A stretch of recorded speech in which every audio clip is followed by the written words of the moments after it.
보시면 센서별로 좀 이렇게 정리를 좀 해놨는데요. 얘가 이제 HD 계열입니다. 3분의 2인치를 갖고 있는 놈이죠. 그래서 실제로 가로 세로 비율을 보면 8.8하고 6.6밖에 안 됩니다. 되게 조그만 놈이죠. 그 다음에 얘는 풀프레임입니다. 원래 스틸 카메라 쓰던 풀프레임이죠. 그래서 사이즈가 36에 24입니다. 근데 실제로 레드사에서 만든 센서 사이즈는 24.2에서 13.7입니다. 즉 얘보다 훨씬 작은 거죠.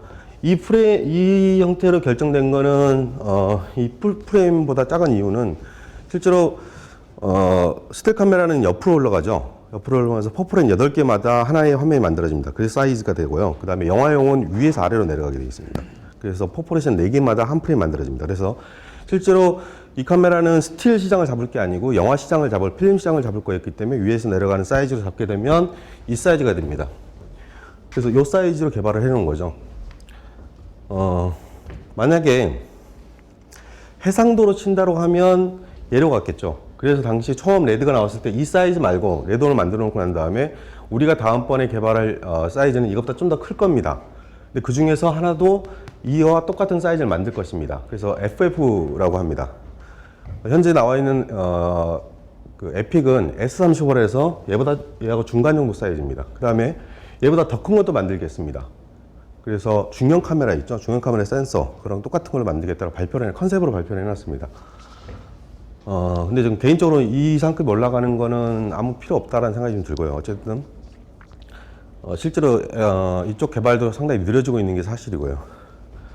자, 그 다음에 이 부분에 대해서 개발을 할 때 지금 레드 쪽에서는 센서 사이즈는 기존에 있는 3분의 2인치라고 하는 HD 사이즈는 그들이 생각할 때 너무 작았습니다. 고해상도를 만들어내기는 너무 작습니다. 왜냐하면 얘네들은 기본적으로 1920, 1080이라고 하는 1080p가 최대 사이즈입니다.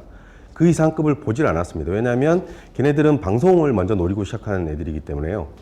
그래서 얘는 실제로 2K보다 조금 작습니다. 물론 이제 2K랑 거의 같다라고 볼 수도 있겠지만 조금 작은 사이즈입니다. 그렇기 때문에 고해상도를 만들어내려고 하면 센서 사이즈가 커야 됩니다. 그래서 이 정도의 사이즈가 나오는 겁니다. 그렇다면 이 정도 센서의 크기를 만들어내려면 현재 기술로 CCD보다는 CMOS가 훨씬 더 유리합니다. 그래서 CMOS를 채택을 합니다. 그 다음에 이 센서 사이즈를 갖게 되면 실제로 고해상도의 이미지를 만들어내려면 우선 그 빛을 받아들이는 렌즈가 되게 좋아야 됩니다. 그래서 그 렌즈를 받아들이려면, 렌즈는 이제 영화에서 쓰이고 있는 영화용 렌즈들이겠죠. 그렇다면 모든 렌즈에는 이미지 서클이라는 게 있습니다. 렌즈는 앞에 보면 동그랗죠. 그래서 동그란 형태로 이미지를 만듭니다. 그 중에서 사각형의 틀을 우리가 이제 선택해서 사용하게 되는 겁니다. 그래서 고성능 영화용 렌즈를 사용하게 됩니다. 이 부분은 이전에 HD 방식들이 놓쳤던 것 중에 하나인데요. HD 같은 경우에는 센서가 작습니다. 그래서 이미지 센서 이렇게 클 필요가 없습니다. 쟤처럼 이렇게 큰 이미지를 만들 필요가 없습니다. 그래서 얘네한테 맞는 센서를 만들죠. 그래서 실제로 이제 HD 렌즈들이 따로 있죠.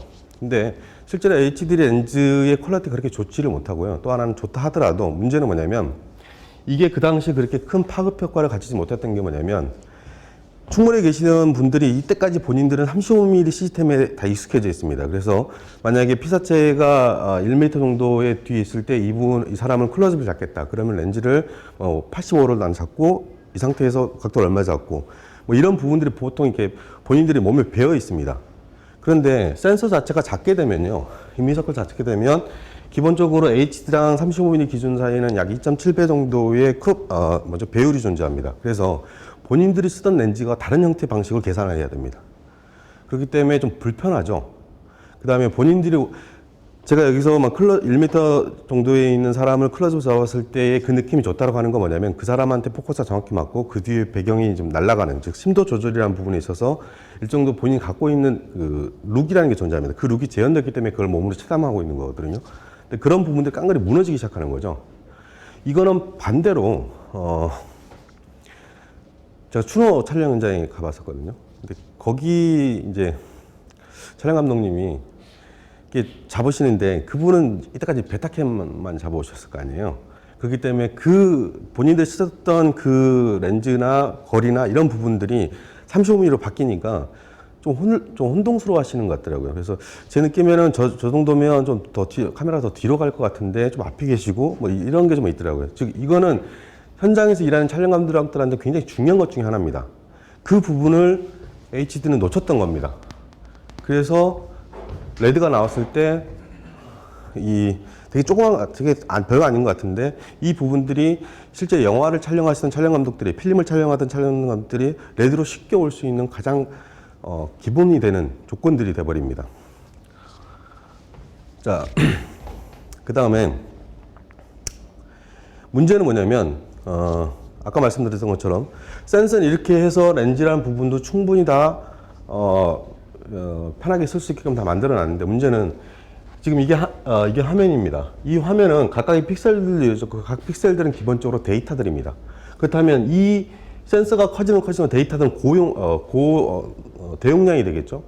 근데 이거를 초당 한 장의 사진을 찍는 거는 가능합니다. 왜냐면 DSLR도 하니까요. 근데 문제는 뭐냐면 이걸 초당 24프레임이나 혹은 30프레임이나 60프레임이나 이렇게 하게 되면 데이터는 계속 높아지게 되는 거죠. 이 높아진 대용량을 순식간에 카메라 뒤쪽으로 저장 매체로 넘겨줘야 됩니다. 그러려면 어떤 방식으로 압축을 좀 시켜야겠죠. 그렇다면 그 압축 방식에 있어서 문제가 좀 생깁니다. 예전에 HD 계열 같은 경우에는 그 전에 DB부터 시작해서 만들어진 대부분의 카메라에 쓰여지는 코덱들은 대부분 다 손실 압축입니다. 예를 들면 DB라는 카메라는, PD150이라는 카메라도 똑같이 렌즈를 통해서 센서가 맺히잖아요. 이미지가 맺히잖아요. 그러면 걔가 DB 탭이라고 하는 그 테이프에 저장 들어가기 위해서는 기본적으로 얘도 용량이 크기 때문에 최대한 압축을 시킵니다. 그래서 DB 코덱이라는 걸 쓰죠. 이 DB 코덱이라고 하는 거는 기본적으로 5대1 정도의 압축을 해버립니다. 즉 데이터를 좀 버리기 시작하는 거죠. 즉 이전까지 모든 카메라들은 기본적으로 데이터를 받아서, 센서에 있는 데이터를 받아서 그걸 버리는 작업을 합니다. 얼마큼 효율적으로 버릴 것이냐가 핵심인 겁니다. 그게 바로 코덱이죠. 근데 그 코덱을 모든 카메라는 이때까지 손실 압축이 어쩔 수 없다라고 생각을 했었습니다. 그런데 그걸 확 바꿔버리죠. 그래서 러우 기반의 레드 코드라는 게 나옵니다. 얘는 거의 무손실 압축에 가깝다고 합니다. 코덱은 크게 세 종류가 있습니다. 무압축이라는 게 있고요, 손실 압축이라는 게 있고, 무손실 압축이라는 게 있습니다. 무압축이라는 건 말 그대로 압축을 하지 않는 거죠. 그래서 데이터 용량이 어마어마합니다. 그래서 이제 거의 잘 안 쓰죠. 근데 이제 손실 압축이라고 하는 건 대부분의 카메라, 디지털 카메라에 들어있는 대부분의 코덱들입니다. 거의 100%가 다 손실 압축입니다. 만약에 이제 그런 거죠. 무손실 압축이라고 하는 거는 실적으로 데이터를 버리긴 합니다. 손실이 있긴 합니다. 하지만 시각적으로 거의 압축 전이나 압축을 다시 풀었을 때, 다시 디인코딩을 했을 때 기본적으로 시각적으로는 거의 차이 못 느낄 정도의 코덱을 무손실 압축이라고 합니다. 그 무손실 압축이 실적으로도 개발이 되어 있습니다. 그 중에 대표적인 게 파커드에서 나오고 있는 프로레스 계열들이죠.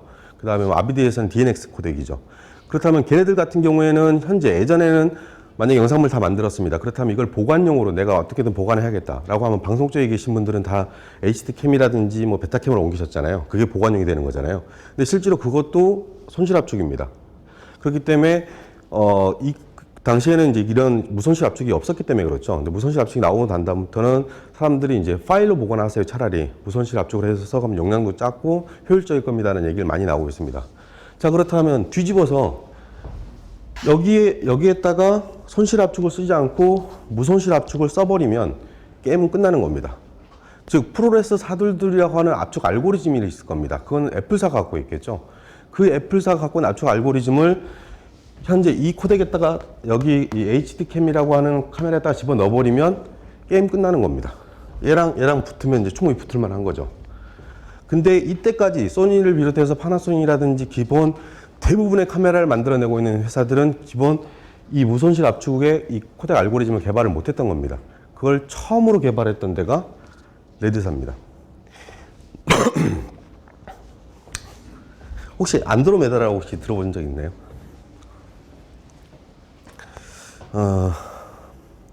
옛날에 혹시 DBX100이라는 카메라 혹시 기억하십니까? 파나소닉에서 나온 DBX100이라는 카메라가 있습니다. 그 PD150이 워낙 전 세계를 막 휘젓고 돌아다니니까 이제 경쟁회사인 이제 파나소닉도 뭔가를 만들어야지 막 하는데 DB가 워낙 판을 치고 다니니까 그 영화 쪽에서도 그걸 참 만져보려고 하죠. 활용을 해보려고 하는데 문제는 뭐냐면 걔는 30프레임으로 흘러갑니다. 영화는 24프레임으로 흘러갑니다. 이 프레임 수에 따라서 프레임 레이트에 따라서 조금씩 사람들이 움직이는 느낌들이 좀 달라 보입니다. 그래서 계속 요구를 하죠. 야, 니네 그러지 말고 영화 하는 사람들을 위해서 24프레임 좀 하는 것 좀 해줘. 프레임 레이트 좀 조정을 해줘. 근데 소니는 안 들어주죠. 근데 그걸 처음으로 들어준 게 DBX100입니다. 그래서 DBX100이라는 카메라가 처음 나왔을 때 영화하는 쪽에서 특히 이제 영화 학교들의 교수님들이 어마어마하게 사재끼기 시작하시죠. DBX100이라는 걸. 근데 그 당시에 DBX100을 개조하는 애들이 있었습니다. 그 당시 아마 제 기억으로는 DBX100이 한 300 정도 했던 것 같습니다. 근데 개조 비용이 300 정도가 듭니다. 그거를 미국으로 보내야 됩니다. 카메라를 통으로 보내면요. 카메라 바디 이게 렌즈 부분이면 센서가 있잖아요. 센서 그 밑부분을 뚫어버립니다. 그래서 그 기판에다가 뭔가를 연결을 합니다. 그래서 뭐 1393, 1394겠죠? 연결해서 그걸 노트북으로 연결을 합니다. 그럼 노트북에서 자기네들이 개발한 프로그램을 띄웁니다. 그래서 녹화를 컴퓨터에서 누릅니다. 그러면 여기 센서에서 렌즈를 통해서 이미지가 저장이 되잖아요, 센서에. 그러면 거기 센서가 닿은 다음에는 AD 컨버터, 그러니까 아날로그를 디지털로 바꿔서 그 다음에 원래는 그 카메라 바디에 장착되어 있는 CPU라든지 뭐 이런 애들이죠. 컴퓨터랑 거의 비슷합니다. 걔네들이 연산 작업을 막 합니다. 그 연산 작업의 가장 핵심이 뭐냐면 데이터를 버리는 겁니다. 근데 얘네들은 버리지 않습니다. 센서에 있는 걸 바로 그대로 끌고 들어와서요. 모압축으로 저장을 해버립니다. 그래서 DBX100이라고 하는 카메라는 720480이라는 사이즈를 갖죠. 근데 안 좋은 게 뭐냐면 얘는 8비트입니다. 그리고 411이라고 하는 색공간을 갖습니다. 그 다음에 코덱 자체가 DB25 코덱이기 때문에 데이터를 5분의 1을 버려버립니다. 즉 원래 갖고 있던 부분에서 상당 부분 많은 부분 디테일들을 읽고 저장되는 거죠. 근데 그거를 전혀 버리지 않고 그대로 끌고 와서 컴퓨터에 저장을 시켜버립니다. 그게 바로 안드로메다라는 거 있었습니다. 그런 애들이 있었습니다. 좀 이따가 HBX200이라는 카메라가 나오죠. 그랬을 때 제가 HBX200이라는 카메라를 샀었는데 그때 얘네들한테 이제 기다리고 있었습니다. 얘네들이 HBX200을 개조시키는 걸 실험하고 있다고 그랬었습니다. 그러면 HBX200이라는 카메라가 기본적으로 HD급이잖아요. 물론 이제 실제 센서 사이즈는 좀 작긴 하지만 어쨌든 HD 화면 크기로 무압축으로 444, 걔는 색샘플링을 444까지도 구현시킵니다. 그렇게 담아버리면 그 어떤 카메라보다도 막강한 카메라가 될 수 있는 거거든요. 근데 이제 그 개발 직전에 갑자기 이 회사가 어디론가 사라집니다. 이 라이센스를 누구한테 팝니다. 팔고 사라져버립니다. 그 다음에 나왔던 카메라가 SI2K라는 카메라 아시죠? 혹시 기억하세요? 레드1이 처음 나오기 바로 직전에 나왔던 카메라입니다. SI2K라 그래서 2K 해상력을 갖고 있는 카메라입니다. 근데 그 카메라를 보면 바디가 없습니다. 렌즈를 끼울 수 있는 마운트 부분하고요. 헤드 부분, 즉 센서 부분만 있습니다. 그 센서를 컴퓨터로 연결합니다. 그래서 컴퓨터에서 본인들이 만든 프로그램을 가지고 거기서 녹화 버튼을 누릅니다. 여러분 혹시 시네폼이라는 회사 아시나요? 그 코덱 만드는 회사입니다. 코덱. 파카드에는 프로레서가 있고 아비드에는 DNX 에디스 코덱이 있잖아요. 근데 프리미어에는 유일하게 무손실 압축 코덱이 없습니다. 그래서 그걸 지원하려면 보통 이제 시네폼이라는 회사에서 시네폼 코덱을 사서 하게 되면 뭐죠? 그 무손실 코덱으로 이제 저장이 되는 거죠. 어쨌든 그걸 만들고 회사인데 걔네들이 똑같은 방식으로 그렇게 했었습니다. 자, 그렇다면 소니는 멍청해서 계속 손실 압축을 쓰고 있을 것이냐라는 거죠. 근데 SI2K나 아니면 방금 말씀드린 안드로메다 같은 경우에는 카메라가 있으면 노트북을 들고 다녀야 되죠. 그래서 계속 따라다녀야 됩니다. 되게 불편한 카메라죠. 물론 이제 그렇다면 불편함에도 불구하고도 그게 당시 제한테 눈에 띄었던 이유는 뭐냐면 고화질로 저장할 수 있다는 겁니다. 즉 기존에 있는 카메라들은 조그만 카메라에다가 모든 걸 기능을 다 집어넣었어야 됐습니다. 그렇기 때문에 소형화될 수밖에 없고요. 그렇게 기술이 직접적으로 들어갈 수밖에 없죠. 집적도가 좀 높아지죠. 그렇기 때문에 많은 분 카메라 비용만 좀 높아지는 거죠. 근데 간단하게 조금만 선만 연결해서 좀 불편하게 찍으면 그거보다 훨씬 더 좋은 화면을 구할 수 있다면 참 좋겠다는 생각을 했었습니다. 물론 그 당시 베이스 기반은 무압축 기술이었습니다. 다. 근데 그거를 획기적으로 줄여버린 게 바로 레드 코드입니다. 그래서 실적으로 레드1이라는 카메라의 가장 큰 핵심은 레드 코드입니다. 이 레드 코드가 개발되지 못했으면 레드1이라는 카메라는 나오지 못했을 겁니다. 그래서 이제 얘가 막 활기를 치죠. 근데 뜬금없이 이제 올해 풀바디를 갖고 있는 오디라는 카메라가 오디 마크 2 버전이 나오면서 그 엔지니어들이 왜 그 짓을 했는지 모르겠는데 갑자기 동영상을 툭 집어넣어놨습니다. 그게 이제 압축 코덱이 H264라는 코덱이죠. H264라는 코덱은 플레이 전용입니다. 원래는 코덱 중에 보면 카메라에 들어가고 있는 코덱은 대부분 다 각 프레임, 만약에 초당 24프레임 찍은 24프레임 다 기본적으로 그 화면이 갖고 있는 모든 이미지를 다 기록하는 방식입니다. 보통 이걸 인트라 프레임이라고 하는데요. 플레이 전용 코덱에서는 각각의 프레임들이 다 저 데이터를 갖고 있을 필요가 없습니다. 그룹을 묶어버리죠. 그래서 만약에 15개면 15개가 그룹을 묶이고 첫 번째만 너만 온전하게 데이터를 다 갖고 있어. 그 다음에 얘를 기준으로 변동되는 값들만 얘는 다 기록해. 그러면 데이터 용량이 확 줄어듭니다. 이걸 인터프레임이라고 합니다. 그 인터프레임의 종류가 바로 H264죠. 그래서 플레이 할 때만 참 좋습니다. 근데 보통 모든 카메라는 인트라 프레임만 쓰는데 갑자기 인터프레임을 카메라에 집어넣게 된 계기가 바로 HDB 카메라죠. PD150이 이제 한 몇 년을 전국을 막 휩쓸잖아요. 온 세계를 다 휩습니다. 그 대안을 만들어내면서 나온 뜬금없이 카메라가 소니에서 개발을 해서 하나 나오죠. Z1의 전신 모델이 하나 있습니다. 처음 HDB 처음 나왔을 때. 근데 이제 그 HD란 말이 이제 세상 사람들한테 조금씩 알려지기 시작하고 막 이럴 때 뜬금없이 이제 일반 커머셜 유저들 혹은 좀 재력이 있는 40, 50대 가장이 본인의 애들을 위해서 찍어줄 수 있을 때 조금 욕심이 계신 분들은 이걸 사세요 라고 만들어진 포맷이 바로 HDB라는 포맷이죠. 근데 걔네 같은 경우에는 6mm 똑같이 6mm 탭을 씁니다. DB랑 똑같은. 근데 들어간 데이터는 720480과 1920, 1080 사이즈는 기본 4배 정도 두세 배 정도 차이 나죠. 그렇기 때문에 데이터 용량은 두세 배가 더 커졌습니다. 근데 똑같은 매체에다 집어넣어 버립니다. 그러려면 그만큼 압축 데이터가 확 심해져야 되는 거죠. 그런데 그 부분을 해결하려고 하면 인트라 프레임, 아까 말씀드린 것처럼 각 프레임마다 모든 데이터를 갖고 있는 놈으로는 도저히 불가능한 거죠. 그래서 금기시됐던 인터프레임을 써버립니다. 그래서 HDB라고 하는 MPEG-2 long GOP라는 코덱을 써버리죠. 그럼 걔네들은 아까 말씀드린 것처럼 프레임마다 그룹이 지어집니다. 그래서 첫 번째, 네가 기준. 그 다음에 나머지 애들은 다들 변동되는 값만 기록을 합니다. 그래서 이 HDB는 시연할 때 그 당시 아직도 저 기억나는데요. 이딴만한 HD 모니터를 다 갖다 줍니다. 갖다 놓고 소니 그 HDB 카메라를 연결을 합니다. 그리고 찍습니다. 그러면 바로 전송이 되겠죠. 그럼 화면에 정말 이 화질 짱인 화면이 쫙 나옵니다. 사람들이 세상에나 이렇게 좋은 카메라가. 근데 그래서 이제 많은 분들이 사시긴 하죠. 근데 문제는 뭐냐면 얘가 편집이 안 됩니다. 들고 와서 컴퓨터에다가 집어넣으려고 하면 편집이 안 됩니다. 그리고 HDB 써보시는 분들은 아시겠지만 찍다가 본인이 찍은 거 어떻게 찍었나 해서 쭉 빨리 감기를 해보면 예전에는 이렇게 지나갔던 갑자기 얘네는 화질 막 깨집니다. 툭툭툭툭 이상한 화면들이 나옵니다. 이게 왜 이러지? 바로 인터프레임이기 때문에 그런 거죠. 즉 편집을 하기 위해서는 기본적으로 랜덤 액세스가 가능해야 됩니다.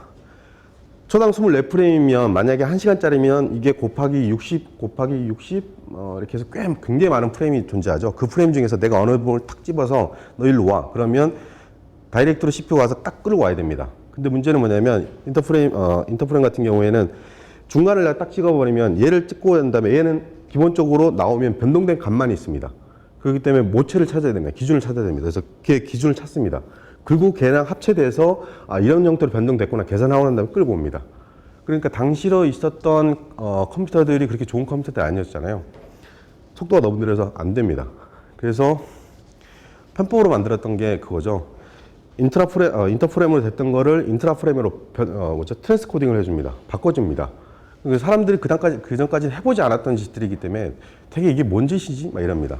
그러면서 이제 프리미어라든지 파컷이라든지 이런 애들 회사에서도 막 자기네들이 뭔가 개발한 것처럼 하는데 저희는 네이티브로 합니다.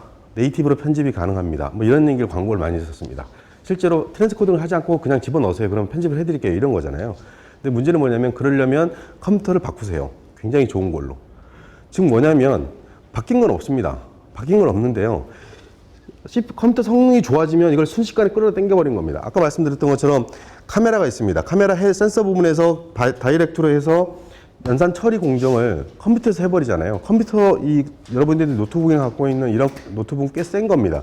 실제로 카메라 안에 들어있는 센서는 있잖아요. 센서들이나 처리 공정들은 굉장히 느린 겁니다. 즉, 센 놈 가지고 풀어버리면 됩니다. 근데 이런 좀 차이들이 좀 있었습니다.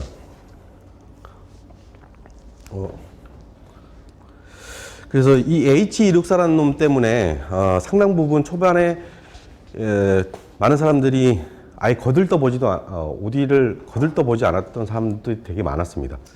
솔직히 저도 그랬습니다. 얘는 당시에 이제 이런 카메라를 가지고 이제 이렇게 찍는 분들이 야, 나 찍었는데 굉장히 좋아. 막 이런 얘기 했을 때 속으로 이제 좋으면 얼마나 좋으시겠어요. 솔직히 이랬었거든요. 근데 어느 순간 찍어봤는데, 나쁘지 않은데? 이거 왜 이러지?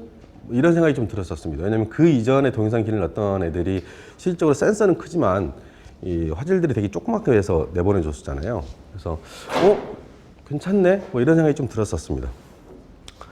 자, 어쨌든 이 부분을 살짝 정리해드리면, 지금까지 부분을 얘기해드리면, 이렇게 정리할 수 있습니다. 이전의 비디오 모든 카메라들은 기본적으로 렌즈를 통해서 센서에 이미지가 맺힙니다. 그러면 그 뒤에 이 센서 뒤에 AD 컨버터라는 걸 지나서 아날로그를 디지털로 신호를 바꿔서 난 다음에 그 다음부터는 DSP라고 해서 디지털 시그널 프로세싱이 이루어집니다. 그리고 코덱을 먹입니다. 이때 코덱이 손실 압축입니다. 이때 데이터를 어마어마하게 많이 버립니다. 그리고 저장 매체로 들어가게 되어 있습니다. 이 코덱 부분에서 보시면 여기서 보면 실제로 레드 같은 경우에도 렌즈를 통해서 센서에서 이미지가 맺힙니다. 그리고 코덱을 집어먹습니다. 집어넣습니다. 압축을 하죠. 대신에 얘는 무손실 압축인 거고 얘는 손실 압축인 겁니다. 이 차이가 이때까지의 부분을 확 갈라놓는, 즉 고해상도를 만들어낼 수 있는 차이인 겁니다. 물론 이제 이 DSP가 지금 레드는 좀 밖으로 빠져나와 있는데요. 이 부분은 제가 KBL이라는 데를 가서 방송국에 계신 분들하고 얘기를 좀 나눠봤더니 방송국에 계신 분들은 색보정이라는 단어를 굉장히 싫어하시더라고요. 우선 가장 먼저 시간이 없다라는 부분을 되게 많이 말씀하시고요. 근데 실제로 이거는 디지털을 처음 접하신 분들은 대부분 갖고 있는 것 중에 하나라고 저는 특징이라고 하는 생각이 좀 드는데요. 원래 필름으로 찍으면요, 네거티브로 찍힙니다. 네거티브는 음화라는 겁니다. 그래서 음화라는 이 네거티브는 극장에다가 프린터에 걸어도 화면이 다 뒤집혀 나옵니다. 화이트 노면 블랙으로 나오고요. 색깔들 자체도 실제 우리가 보고 있는 화면이 아닙니다. 즉 우리가 볼 수 있는 이런 시각화된 걸로 보려고 하면 포지티브로 넘겨야 됩니다. 즉 네거티브 포지티브 개념인 거죠. 이 프로세싱입니다. 근데 여기서 2단계로 넘어가려면 꼭 색보정이라는 걸 거쳐야 됩니다. 거치지 않으면 이쪽으로 넘어올 수가 없습니다. 즉 색보정은 이 프로세스 안에 다 들어가 있습니다. 그래서 필름을 아시든 모르시든 간에 기본적으로 필름이 좋다라고 다들 얘기하시잖아요. 근데 좋다라는 기본 전제에는 색보정이 꼭 들어가 있는 겁니다. 근데 어느 순간 디지털이라는 놈이 나오면서 특히 이제 비디오 쪽 같은 경우에는 찍으면 바로 모니터나 테이프나 어디를 틀거나 기본적으로 다 네거티브 형태가 아닌 음화가 아닌 양화로 나옵니다.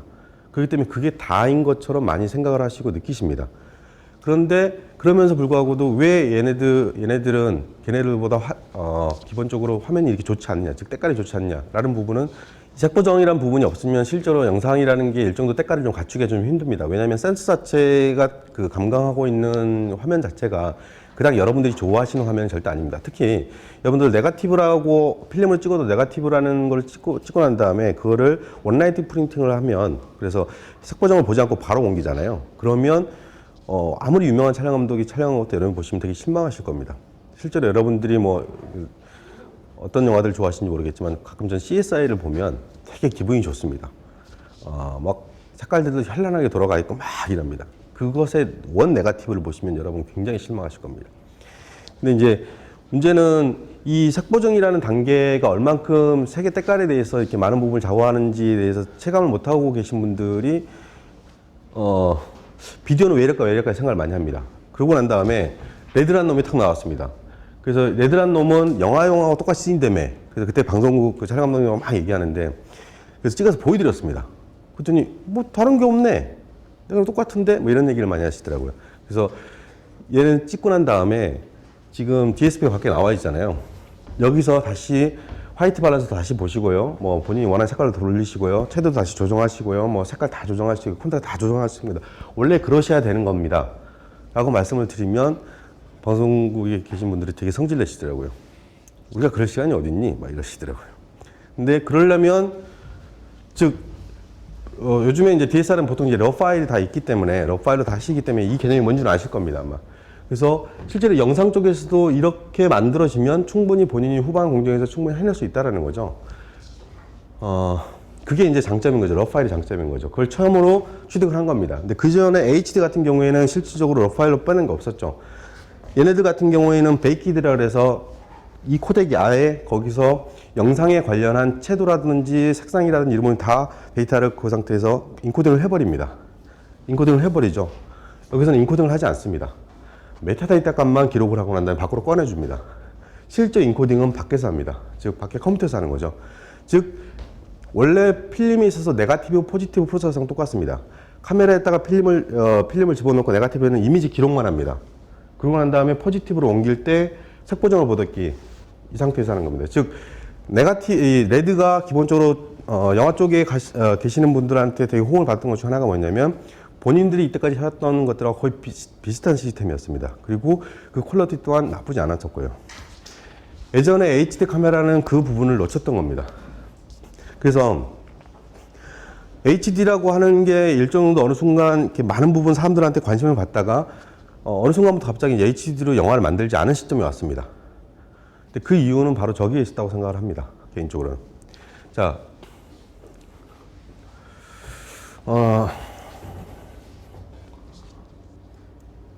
그래서 레드원은 4K에 해당하는 화면을 가지고 어마어마한 화면이죠. 1080p에 비하면 약 4배의 화면이 나옵니다. 데이터 용량은 4배입니다. 그 다음에 프로젝트가 되게 안 좋네요. 보면 이게 원래 보였던 건데, 또 하나 가장 중요한 게 이제 심도죠. 이 심도가 기본 원래 갖고 있던 뭐 HBX 200이라든 그런 기존에 있는 센서가 3분의 1인치나 뭐 이런 애들 보면 심도를 내는 것 자체가 불가능합니다. 근데 심도를 내려고 막 노력을 많이 하죠. 근데 안 되는 건 어쩔 수 없는 것 같습니다. 근데 이제 레드원은 기존의 35mm 시스템하고 센서 크기가 동일하기 때문에, 그리고 그 이미지 서클을 갖고 있는 렌즈를 사용하기 때문에 심도를 충분히 자유자재로 제가 깊게 하거나 얇게 하기를 동시에 가능하게 만들어줍니다. 또 하나, HD가 많은 부분 못 따랐던 게 바로 이거였었습니다. 심도 부분을, 촬영 감독들은 심도를 굉장히 중요하게 생각합니다. 본인이 낼 때 심도를 딱 깊게 주려면 딱 깊게 만들어줘야 됩니다. 그리고 얇게 만들어야 됩니다. 근데 그 부분을 센서 자체가 3분의 2인치이기 때문에 어쩔 수 없이 렌즈 자체에서 심도를 만들 수 없는 구조입니다. 그렇기 때문에 많은 부분이 이제 선택을 많이 받지 못했던 거죠. 그 다음에 가장 중요한 겁니다.